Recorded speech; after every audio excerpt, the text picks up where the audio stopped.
হিন্দুরা বিপদে, আমি হিন্দু পাগল হয়ে গেছে। উনি পুরো পাগল, ওনার কথা বলবেন না প্লিজ। উনি পুরো পাগল, উনি আরো উত্তেজিত করে দিচ্ছে মানুষকে। উনি মানুষের মধ্যে দ্বন্দ্ব বাঁধাচ্ছে। শুভেন্দু, আমাদের হিন্দু মুসলিম আমরা সবাই এক, উনি সকলের মধ্যে ঝগড়া বাঁধানোর চেষ্টা করছে। এখানে আছে সেখানেই বসে থাকুক, ওনার আসতেও হবে না, যেতেও হবে না। মানুষকে কখনো মন জয় করতে পারবে না।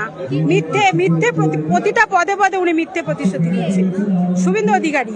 বন্ধুগণ, তোমরা এই যে যেগুলোরে দেখলা, এগে প্রত্যেকের জন্মে দোষ আছে। জন্মে দোষ আছে বলেই এরা এইসব কথা বলতে পারলো। এরা দেখো প্রত্যেকটা হিন্দু, কপালে সিঁদুর, হাতে শাখা আছে, তার মানে হিন্দু।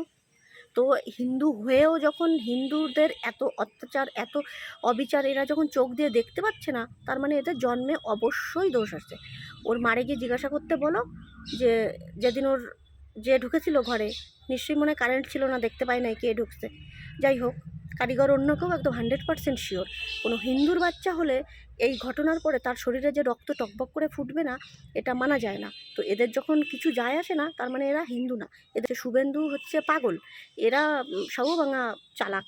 এই যে ব্রেন মাথায় থাকে না, হোগার মধ্যে থাকে, বুঝতে পারছো? এই জন্য এরা চালাক। তাই হোগার মধ্যে যখন ওই যে বললো না হিন্দু মুসলিম ভাই ভাই বোন বোন, তো ওই হোগার মধ্যে যখন তল্লাবাস ঢুকে টাস করে গুঁতো দেবে, তখন ব্রেন ঠাস করে ফাইটে যাবে, তখন বুঝবে কারা ভাই ভাই কারা বোন বোন।